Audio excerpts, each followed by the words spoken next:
The Fall of the House of Usher by Edgar Allan Poe. During the whole of a dull, dark, and soundless day in the autumn of the year, when the clouds hung oppressively low in the heavens, I had been passing alone, on horseback, through a singularly dreary tract of country, and at length found myself, as the shades of the evening drew on, within view of the melancholy House of Usher. I know not how it was, but with the first glimpse of the building, a sense of insufferable gloom pervaded my spirit. I say insufferable, for the feeling was unrelieved by any of that half-pleasurable, because poetic sentiment, with which the mind usually receives even the sternest natural images of the desolate or terrible. I looked upon the scene before me, upon the mere house, and the simple landscape features of the domain, upon the bleak walls, upon the vacant eye-like windows, upon a few rank sedges, and upon a few white trunks of decayed trees, with an utter depression of soul which I can compare to no earthly sensation more properly than to the after-dream of the reveler upon opium, the bitter lapse into everyday life, the hideous dropping off of the veil. There was an iciness, a sinking, a sickening of the heart, an unredeemed dreariness of thought which no goading of the imagination could torture into aught of the sublime. What was it? I paused to think. What was it that so unnerved me in the contemplation of the House of Usher?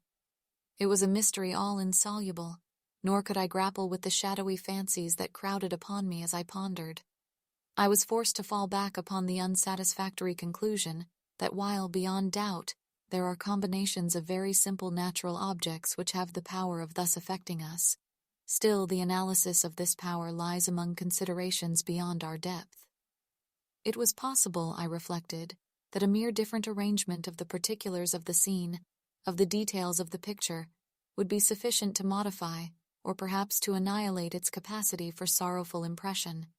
And, acting upon this idea, I reined my horse to the precipitous brink of a black and lurid tarn that lay in unruffled luster by the dwelling, and gazed down, but with a shudder even more thrilling than before, upon the remodeled and inverted images of the grey sedge, and the ghastly tree stems, and the vacant and eye-like windows. Nevertheless, in this mansion of gloom I now proposed to myself a sojourn of some weeks. Its proprietor, Roderick Usher, had been one of my boon companions in boyhood, but many years had elapsed since our last meeting. A letter, however, had lately reached me in a distant part of the country, a letter from him, which, in its wildly importunate nature, had admitted of no other than a personal reply. The MS gave evidence of nervous agitation. The writer spoke of acute bodily illness, of a mental disorder which oppressed him, and of an earnest desire to see me, as his best, and indeed his only personal friend, with a view of attempting, by the cheerfulness of my society, some alleviation of his malady. It was the manner in which all this, and much more, was said, it the apparent heart that went with his request, which allowed me no room for hesitation, and I accordingly obeyed forthwith what I still considered a very singular summons. Although as boys we had been even intimate associates, yet I really knew little of my friend. His reserve had been always excessive and habitual. I was aware, however, that his very ancient family had been noted, time out of mind, for a peculiar sensibility of temperament, displaying itself through long ages, in many works of exalted art, and manifested of late in repeated deeds of munificent yet unobtrusive charity, as well as in a passionate devotion to the intricacies, perhaps even more than to the orthodox and easily recognizable beauties, of musical science. I had learned, too, the very remarkable fact that the stem of the Usher race, all time-honored as it was, had put forth at no period any enduring branch. In other words, that the entire family lay in the direct line of descent, and had always, with very trifling and very temporary variation, so lain. It was this deficiency, I considered, while running over in thought the perfect keeping of the character of the premises with the accredited character of the people, and while speculating upon the possible influence which the one, in the long lapse of centuries, might have exercised upon the other, it was this deficiency, perhaps, of collateral issue, and the consequent undeviating transmission, from sire to son, of the patrimony with the name, which had, at length, so identified the two as to merge the original title of the estate in the quaint and equivocal appellation of the House of Usher, an appellation which seemed to include, in the minds of the peasantry who used it, both the family and the family mansion. I have said that the sole effect of my somewhat childish experiment, that of looking down within the tarn, had been to deepen the first singular impression. There can be no doubt that the consciousness of the rapid increase of my superstition, for why should I not so term it, served mainly to accelerate the increase itself. Such, I have long known, is the paradoxical law of all sentiments having terror as a basis. And it might have been for this reason only that when I again uplifted my eyes to the house itself from its image in the pool, there grew in my mind a strange fancy, a fancy so ridiculous indeed that I but mention it to show the vivid force of the sensations which oppressed me. I had so worked upon my imagination as really to believe that about the whole mansion and domain there hung an atmosphere peculiar to themselves and their immediate vicinity, an atmosphere which had no affinity with the air of heaven, but which had reeked up from the decayed trees and the grey wall and the silent tarn, a pestilent and mystic vapor, dull, sluggish, faintly discernible, and leaden-hued. Shaking off from my spirit what must have been a dream, I scanned more narrowly the real aspect of the building. Its principal feature seemed to be that of an excessive antiquity. The discoloration of ages had been great. Minute fungi overspread the whole exterior, hanging in a fine tangled webwork from the eaves.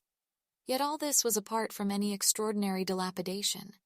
No portion of the masonry had fallen, and there appeared to be a wild inconsistency between its still perfect adaptation of parts and the crumbling condition of the individual stones. In this there was much that reminded me of the specious totality of old woodwork, which has rotted for long years in some neglected vault, with no disturbance from the breath of the external air. Beyond this indication of extensive decay, however, the fabric gave little token of instability. Perhaps the eye of a scrutinizing observer might have discovered a barely perceptible fissure, which, extending from the roof of the building in front, made its way down the wall in a zigzag direction until it became lost in the sullen waters of the tarn. Noticing these things, I rode over a short causeway to the house. A servant in waiting took my horse, and I entered the Gothic archway of the hall. A valet of stealthy step thence conducted me in silence through many dark and intricate passages in my progress to the studio of his master. Much that I encountered on the way contributed, I know not how, to heighten the vague sentiments of which I have already spoken. While the objects around me, while the carvings of the ceilings, the somber tapestries of the walls, the ebon blackness of the floors, and the phantasmagoric armorial trophies which rattled as I strode, were but matters to which, or to such as which, I had been accustomed from my infancy. While I hesitated not to acknowledge how familiar was all this, I still wondered to find how unfamiliar were the fancies which ordinary images were stirring up. On one of the staircases, I met the physician of the family. His countenance, I thought, wore a mingled expression of low cunning and perplexity. He accosted me with trepidation and passed on. The valet now threw open a door and ushered me into the presence of his master. The room in which I found myself was very large and lofty. The windows were long, narrow, and pointed, and at so vast a distance from the black oaken floor as to be altogether inaccessible from within. Feeble gleams of encrimsoned light made their way through the trellised panes, and served to render sufficiently distinct the more prominent objects around. The eye, however, struggled in vain to reach the remoter angles of the chamber, or the recesses of the vaulted and fretted ceiling. Dark draperies hung upon the walls. The general furniture was profuse, comfortless, antique, and tattered. Many books and musical instruments lay scattered about, but failed to give any vitality to the scene. I felt that I breathed an atmosphere of sorrow. An air of stern, deep, and irredeemable gloom hung over and pervaded all. Upon my entrance, Usher arose from a sofa on which he had been lying at full length, and greeted me with a vivacious warmth which had much in it, I at first thought, of an overdone cordiality, of the constrained effort of the ennuyé man of the world. A glance, however, at his countenance convinced me of his perfect sincerity. We sat down, and for some moments, while he spoke not, I gazed upon him with a feeling half of pity, half of awe. Surely man had never before so terribly altered in so brief a period as had Roderick Usher. It was with difficulty that I could bring myself to admit the identity of the wan being before me with the companion of my early boyhood. Yet the character of his face had been at all times remarkable, a cadaverousness of complexion, an eye large, liquid, and luminous beyond comparison, lips somewhat thin and very pallid, but of a surpassingly beautiful curve, a nose of a delicate Hebrew model, but with a breadth of nostril unusual in similar formations, a finely molded chin, speaking in its want of prominence, of a want of moral energy, hair of a more than web-like softness and tenuity. These features, with an inordinate expansion above the regions of the temple, made up altogether a countenance not easily to be forgotten. And now, in the mere exaggeration of the prevailing character of these features, and of the expression they were wont to convey, lay so much of change that I doubted to whom I spoke. The now ghastly pallor of the skin, and the now miraculous luster of the eve, above all things startled and even awed me. The silken hair, too, had been suffered to grow all unheeded, and as, in its wild gossamer texture, it floated rather than fell about the face, I could not, even with effort, connect its arabesque expression with any idea of simple humanity. In the manner of my friend, I was at once struck with an incoherence, an inconsistency, and I soon found this to arise from a series of feeble and futile struggles to overcome an habitual trepidancy, an excessive nervous agitation. For something of this nature I had indeed been prepared, no less by his letter than by reminiscences of certain boyish traits, and by conclusions deduced from his peculiar physical conformation and temperament. His action was alternately vivacious and sullen. His voice varied rapidly from a tremulous indecision, when the animal spirit seemed utterly in abeyance, to that species of energetic concision, that abrupt, weighty, unhurried, and hollow-sounding enunciation, that leaden, self-balanced, and perfectly modulated guttural utterance, which may be observed in the lost drunkard, or the irreclaimable eater of opium during the periods of his most intense excitement. It was thus that he spoke of the object of my visit, of his earnest desire to see me, and of the solace he expected me to afford him. He entered at some length into what he conceived to be the nature of his malady. It was, he said, a constitutional and a family evil, and one for which he despaired to find a remedy. A mere nervous affection, he immediately added, which would undoubtedly soon pass off. It displayed itself in a host of unnatural sensations. Some of these, as he detailed them, interested and bewildered me, although perhaps the terms and the general manner of the narration had their weight. He suffered much from a morbid acuteness of the senses. The most insipid food was alone endurable. He could wear only garments of certain texture. The odors of all flowers were oppressive.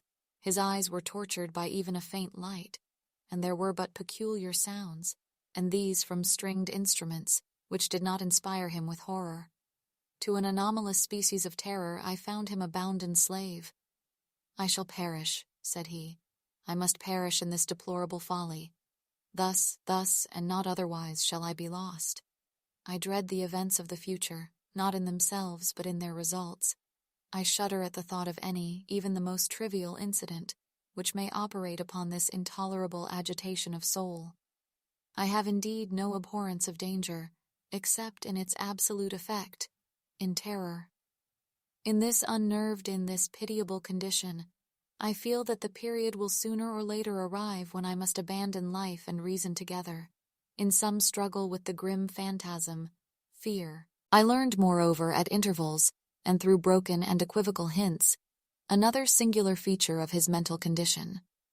He was enchained by certain superstitious impressions in regard to the dwelling which he tenanted, and whence, for many years, he had never ventured forth, in regard to an influence whose supposititious force was conveyed in terms too shadowy here to be restated, an influence which some peculiarities in the mere form and substance of his family mansion had, by dint of long sufferance, he said, obtained over his spirit, an effect which the physique of the grey walls and turrets, and of the dim tarn into which they all looked down, had at length, brought about upon the morale of his existence. He admitted, however, although with hesitation, that much of the peculiar gloom which thus afflicted him could be traced to a more natural and far more palpable origin, to the severe and long-continued illness, indeed to the evidently approaching dissolution of a tenderly beloved sister, his sole companion for long years, his last and only relative on earth. Her decease, he said with a bitterness which I can never forget, would leave him the hopeless and the frail, the last of the ancient race of the Ushers. While he spoke, the Lady Madeline, for so was she called, passed slowly through a remote portion of the apartment, and without having noticed my presence, disappeared. I regarded her with an utter astonishment not unmingled with dread, and yet I found it impossible to account for such feelings. A sensation of stupor oppressed me, as my eyes followed her retreating steps. When a door at length closed upon her, my glance sought instinctively and eagerly the countenance of the brother, but he had buried his face in his hands, and I could only perceive that a far more than ordinary wanness had overspread the emaciated fingers through which trickled many passionate tears. The disease of the Lady Madeline had long baffled the skill of her physicians. A settled apathy, a gradual wasting away of the person, and frequent although transient affections of a partially cataleptical character were the unusual diagnosis. Hitherto she had steadily borne up against the pressure of her malady, and had not betaken herself finally to bed. But on the closing in of the evening of my arrival at the house, she succumbed, as her brother told me at night with inexpressible agitation, to the prostrating power of the destroyer, and I learned that the glimpse I had obtained of her person would thus probably be the last I should obtain, that the lady, at least while living, would be seen by me no more. For several days ensuing, her name was unmentioned by either Usher or myself, and during this period I was busied in earnest endeavors to alleviate the melancholy of my friend. We painted and read together, or I listened, as if in a dream, to the wild improvisations of his speaking guitar, and thus, as a closer and still intimacy admitted me more unreservedly into the recesses of his spirit, the more bitterly did I perceive the futility of all attempt at cheering a mind from which darkness, as if an inherent positive quality, poured forth upon all objects of the moral and physical universe in one unceasing radiation of gloom.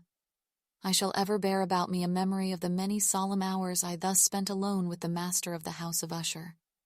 Yet I should fail in any attempt to convey an idea of the exact character of the studies, or of the occupations in which he involved me, or led me the way. An excited and highly distempered ideality threw a sulphureous luster over all. His long improvised dirges will ring forever in my ears. Among other things, I hold painfully in mind a certain singular perversion and amplification of the wild air of the last waltz of von Weber, from the paintings over which his elaborate fancy brooded, and which grew, touch by touch, into vaguenesses at which I shuddered the more thrillingly, because I shuddered knowing not why. From these paintings, vivid as their images now are before me, I would in vain endeavor to adduce more than a small portion which should lie within the compass of merely written words. By the utter simplicity, by the nakedness of his designs, he arrested and overawed attention. If ever mortal painted an idea, that mortal was Roderick Usher. For me, at least, in the circumstances then surrounding me, there arose out of the pure abstractions which the hypochondriac contrived to throw upon his canvas an intensity of intolerable awe, no shadow of which felt I ever yet in the contemplation of the certainly glowing yet too concrete reveries of Fuseli. One of the phantasmagoric conceptions of my friend, partaking not so rigidly of the spirit of abstraction, may be shadowed forth, although feebly, in words. A small picture presented the interior of an immensely long and rectangular vault or tunnel, with low walls, smooth, white, and without interruption or device. Certain accessory points of the design served well to convey the idea that this excavation lay at an exceeding depth below the surface of the earth. No outlet was observed in any portion of its vast extent, and no torch or other artificial source of light was discernible. Yet a flood of intense rays rolled throughout, and bathed the whole in a ghastly and inappropriate splendor. I have just spoken of that morbid condition of the auditory nerve which rendered all music intolerable to the sufferer, with the exception of certain effects of stringed instruments. It was perhaps the narrow limits to which he thus confined himself upon the guitar, which gave birth in great measure to the fantastic character of his performances. But the fervid facility of his impromptus could not be so accounted for. They must have been, and were, in the notes, as well as in the words of his wild fantasias, for he not unfrequently accompanied himself with rhymed verbal improvisations, the result of that intense mental collectedness and concentration to which I have previously alluded as observable only in particular moments of the highest artificial excitement. The words of one of these rhapsodies I have easily remembered. I was perhaps the more forcibly impressed with it as he gave it, because in the under or mystic current of its meaning, I fancied that I perceived, and for the first time, a full consciousness on the part of Usher of the tottering of his lofty reason upon her throne. The verses, which were entitled The Haunted Palace, ran very nearly, if not accurately, thus: I, in the greenest of our valleys, by good angels tenanted, once fair and stately palace, radiant palace, reared its head. In the monarch thought's dominion, it stood there. Never seraph spread a pinion over fabric half so fair. 2. Banners yellow, glorious, golden, on its roof did float and flow. This, all this, was in the olden time long ago, and every gentle air that dallied, in that sweet day, along the ramparts plumed and pallid, a winged odor went away. 3. Wanderers in that happy valley through 2 luminous windows saw spirits moving musically to a lute's well-tuned law, round about a throne where sitting, Porphyrogene, in state his glory well befitting, the ruler of the realm was seen. I4.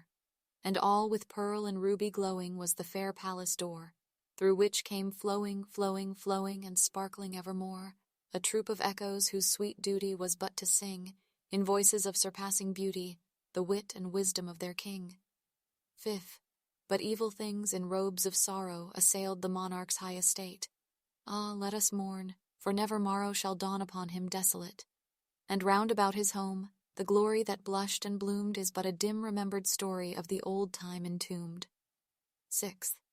And travelers now within that valley, through the red-litten windows, see vast forms that move fantastically to a discordant melody, while like a rapid ghastly river, through the pale door, a hideous throng rush out forever, and laugh, but smile no more. I well remember that suggestions arising from this ballad led us into a train of thought, wherein there became manifest an opinion of Usher's, which I mention not so much on account of its novelty, for other men have thought thus, as on account of the pertinacity with which he maintained it. This opinion, in its general form, was that of the sentience of all vegetable things, but in his disordered fancy, the idea had assumed a more daring character, and trespassed under certain conditions upon the kingdom of inorganization. I lack words to express the full extent, or the earnest abandon of his persuasion. The belief, however, was connected, as I have previously hinted, with the grey stones of the home of his forefathers. The conditions of the sentience had been here, he imagined, fulfilled in the method of collocation of these stones, in the order of their arrangement, as well as in that of the many fungi which overspread them, and of the decayed trees which stood around, above all, in the long, undisturbed endurance of this arrangement, and in its reduplication in the still waters of the tarn. Its evidence, the evidence of the sentience, was to be seen, he said, and I here started as he spoke, in the gradual yet certain condensation of an atmosphere of their own about the waters and the walls. The result was discoverable, he added, in that silent yet importunate and terrible influence which for centuries had molded the destinies of his family, and which made him what I now saw him, what he was. Such opinions need no comment, and I will make none. Our books, the books which for years had formed no small portion of the mental existence of the invalid, were, as might be supposed, in strict keeping with this character of phantasm. We pored together over such works as the Ververs et Chartreuse of Gresset, the Belphegor of Machiavelli, the Heaven and Hell of Swedenborg, the Subterranean Voyage of Nicholas Klim by Holberg, the Chiromancy of Robert Flood, of Jean d'Indagine, and of de la Chambre, the Journey into the Blue Distance of Tieck, and the City of the Sun of Campanella. One favorite volume was a small octavo edition of the Directorium Inquisitorum by the Dominican Aymeric de Giron, and there were passages in Pomponius Mela about the old African satyrs and Egypans, over which Usher would sit dreaming for hours. His chief delight, however, was found in the perusal of an exceedingly rare and curious book in quarto Gothic, the Manual of a Forgotten Church, the Vigiliae Mortuorum Secundum Coram Ecclesiae Maguntinae. I could not help thinking of the wild ritual of this work, and of its probable influence upon the hypochondriac, when, one evening, having informed me abruptly that the Lady Madeline was no more, he stated his intention of preserving her corpse for a fortnight, previously to its final interment, in one of the numerous vaults within the main walls of the building. The worldly reason, however, assigned for this singular proceeding was one which I did not feel at liberty to dispute. The brother had been led to his resolution, so he told me, by consideration of the unusual character of the malady of the deceased, of certain obtrusive and eager inquiries on the part of her medical men, and of the remote and exposed situation of the burial ground of the family. I will not deny that when I called to mind the sinister countenance of the person whom I met upon the staircase, on the day of my arrival at the house, I had no desire to oppose what I regarded as at best but a harmless, and by no means an unnatural, precaution. At the request of Usher, I personally aided him in the arrangements for the temporary entombment. The body having been encoffined, we two alone bore it to its rest. The vault in which we placed it, and which had been so long unopened that our torches, half smothered in its oppressive atmosphere, gave us little opportunity for investigation, was small, damp, and entirely without means of admission for light, lying at great depth immediately beneath that portion of the building in which was my own sleeping apartment. It had been used, apparently, in remote feudal times for the worst purposes of a donjon keep, and in later days as a place of deposit for powder or some other highly combustible substance, as a portion of its floor, and the whole interior of a long archway through which we reached it, were carefully sheathed with copper. The door, of massive iron, had been also similarly protected. Its immense weight caused an unusually sharp grating sound as it moved upon its hinges. Having deposited our mournful burden upon trestles within this region of horror, we partially turned aside the yet unscrewed lid of the coffin and looked upon the face of the tenant. A striking similitude between the brother and sister now first arrested my attention, and Usher, divining perhaps my thoughts, murmured out some few words from which I learned that the deceased and himself had been twins, and that sympathies of a scarcely intelligible nature had always existed between them. Our glances, however, rested not long upon the dead, for we could not regard her unawed. The disease which had thus entombed the lady in the maturity of youth had left, as usual in all maladies of a strictly cataleptical character, the mockery of a faint blush upon the bosom and the face, and that suspiciously lingering smile upon the lip which is so terrible in death. We replaced and screwed down the lid, and having secured the door of iron, made our way with toll into the scarcely less gloomy apartments of the upper portion of the house. And now, some days of bitter grief having elapsed, an observable change came over the features of the mental disorder of my friend. His ordinary manner had vanished. His ordinary occupations were neglected or forgotten. He roamed from chamber to chamber with hurried, unequal, and objectless step. The pallor of his countenance had assumed, if possible, a more ghastly hue, but the luminousness of his eye had utterly gone out. The once occasional huskiness of his tone was heard no more, and a tremulous quaver, as if of extreme terror, habitually characterized his utterance.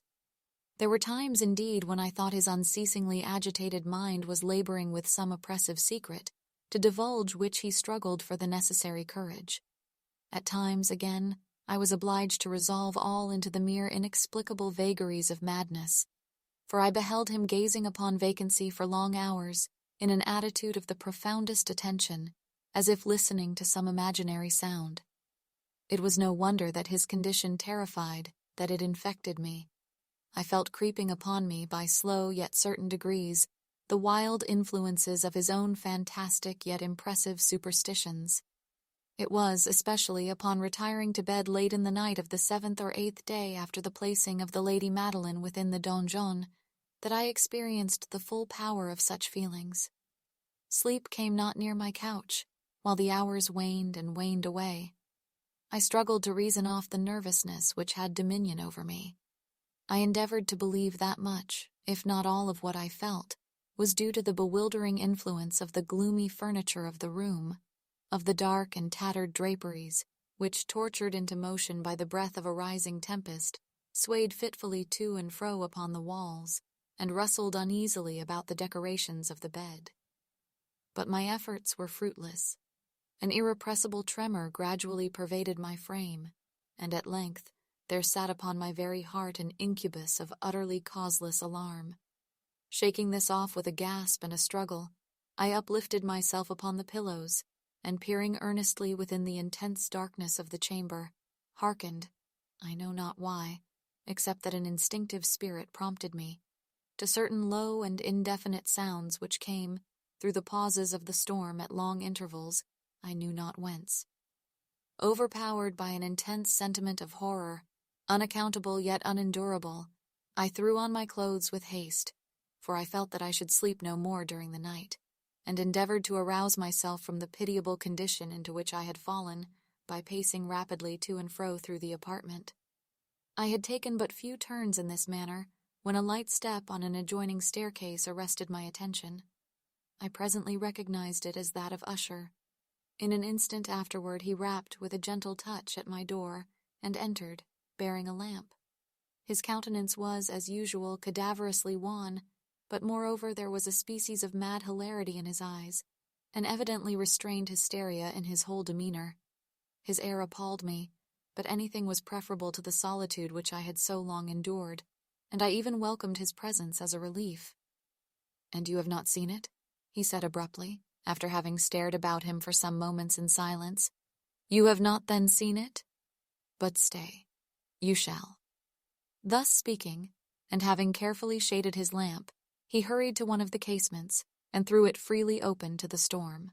The impetuous fury of the entering gust nearly lifted us from our feet.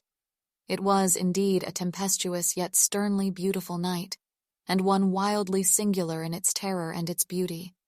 A whirlwind had apparently collected its force in our vicinity, for there were frequent and violent alterations in the direction of the wind, and the exceeding density of the clouds, which hung so low as to press upon the turrets of the house, did not prevent our perceiving the lifelike velocity with which they flew, careering from all points against each other, without passing away into the distance. I say that even their exceeding density did not prevent our perceiving this, yet we had no glimpse of the moon or stars, nor was there any flashing forth of the lightning. But the undersurfaces of the huge masses of agitated vapor, as well as all terrestrial objects immediately around us, were glowing in the unnatural light of a faintly luminous and distinctly visible gaseous exhalation which hung about and enshrouded the mansion. "You must not, you shall not behold this," said I shudderingly to Usher, as I led him with a gentle violence from the window to a seat. "These appearances which bewilder you are merely electrical phenomena not uncommon, or it may be that they have their ghastly origin in the rank miasma of the tarn. Let us close this casement. The air is chilling and dangerous to your frame. Here is one of your favorite romances. I will read and you shall listen, and so we will pass away this terrible night together." The antique volume which I had taken up was The Mad Tryst of Sir Lancelot Canning, but I had called it a favorite of Usher's more in sad jest than in earnest, for in truth there is little in its uncouth and unimaginative prolixity which could have had interest for the lofty and spiritual ideality of my friend. It was, however, the only book immediately at hand, and I indulged a vague hope that the excitement which now agitated the hypochondriac might find relief, for the history of mental disorder is full of similar anomalies, even in the extremeness of the folly which I should read. Could I have judged, indeed, by the wild, overstrained air of vivacity with which he hearkened, or apparently hearkened to the words of the tale, I might well have congratulated myself upon the success of my design. I had arrived at that well-known portion of the story where Ethelred, the hero of the tryst, having sought in vain for peaceable admission into the dwelling of the hermit, proceeds to make good an entrance by force. Here, it will be remembered, the words of the narrative run thus: "And Ethelred, who was by nature of a doughty heart, and who was now mighty withal, on account of the powerfulness of the wine which he had drunken, waited no longer to hold parley with the hermit, who, in sooth, was of an obstinate and maliceful turn, but, feeling the rain upon his shoulders, and fearing the rising of the tempest, uplifted his mace outright, and, with blows, made quickly room in the plankings of the door for his gauntleted hand. And now, pulling therewith sturdily, he so cracked and ripped and tore all asunder, that the noise of the dry and hollow-sounding wood alaroomed and reverberated throughout the forest."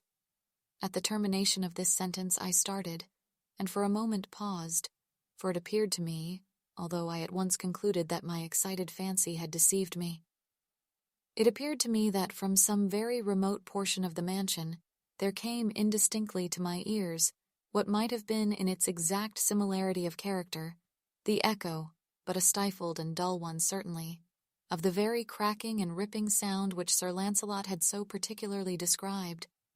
It was, beyond doubt, the coincidence alone which had arrested my attention, for, amid the rattling of the sashes of the casements and the ordinary commingled noises of the still increasing storm, the sound in itself had nothing, surely, which should have interested or disturbed me. I continued the story.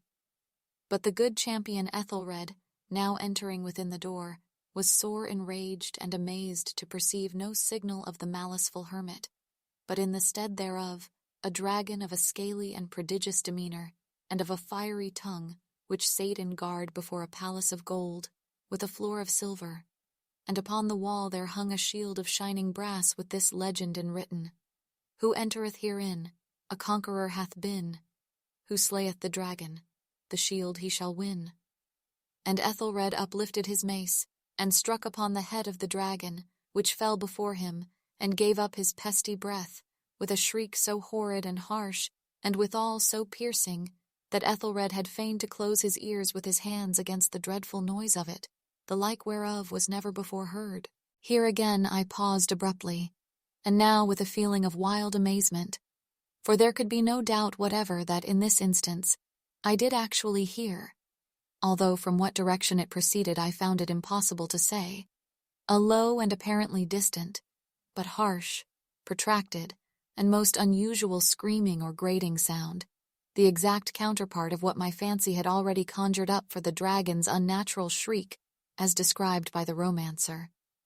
Oppressed, as I certainly was, upon the occurrence of the second and most extraordinary coincidence, by 1,000 conflicting sensations, in which wonder and extreme terror were predominant, I still retained sufficient presence of mind to avoid exciting, by any observation, the sensitive nervousness of my companion. I was by no means certain that he had noticed the sounds in question, although, assuredly, a strange alteration had, during the last few minutes, taken place in his demeanor. From a position fronting my own, he had gradually brought round his chair, so as to sit with his face to the door of the chamber, and thus I could but partially perceive his features, although I saw that his lips trembled as if he were murmuring inaudibly.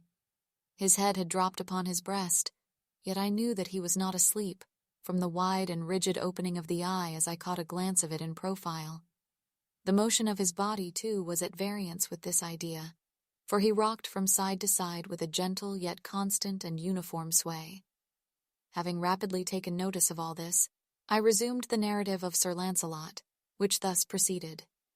And now, the champion, having escaped from the terrible fury of the dragon, bethinking himself of the brazen shield, and of the breaking up of the enchantment which was upon it, removed the carcass from out of the way before him, and approached valorously over the silver pavement of the castle to where the shield was upon the wall, which in sooth tarried not for his full coming, but fell down at his feet upon the silver floor, with a mighty great and terrible ringing sound.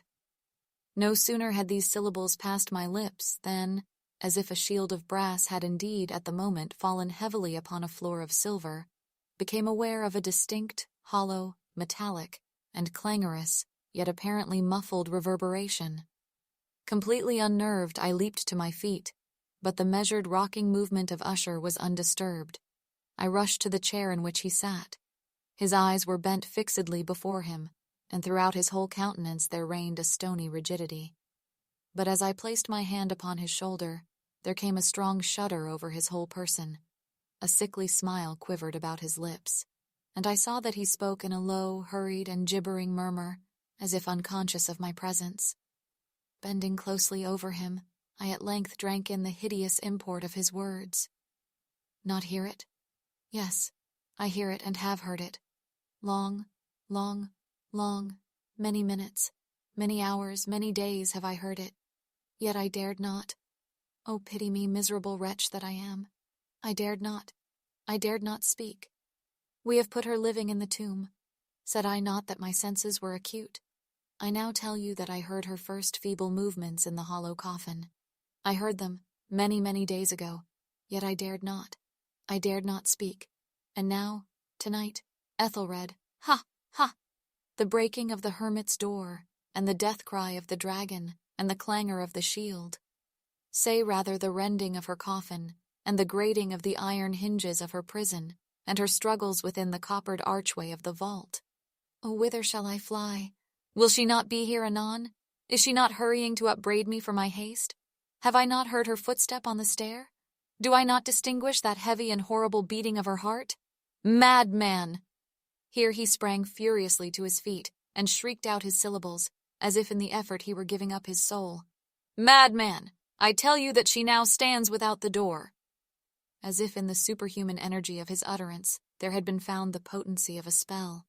The huge antique panels to which the speaker pointed threw slowly back upon the instant ponderous and ebony jaws.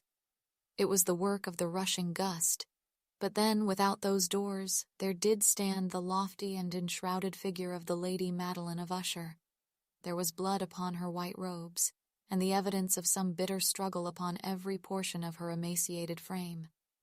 For a moment she remained trembling and reeling to and fro upon the threshold, then, with a low moaning cry, fell heavily inward upon the person of her brother, and in her violent and now final death agonies, bore him to the floor a corpse, and a victim to the terrors he had anticipated. From that chamber, and from that mansion, I fled aghast. The storm was still abroad in all its wrath as I found myself crossing the old causeway.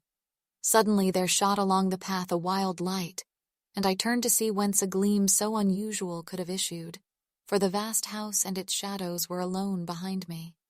The radiance was that of the full, setting and blood-red moon, which now shone vividly through that once barely discernible fissure of which I have before spoken, as extending from the roof of the building in a zigzag direction to the base. While I gazed, this fissure rapidly widened. There came a fierce breath of the whirlwind. The entire orb of the satellite burst at once upon my sight. My brain reeled as I saw the mighty walls rushing asunder. There was a long, tumultuous shouting sound like the voice of 1,000 waters, and the deep and dank tarn at my feet closed sullenly and silently over the fragments of the House of Usher.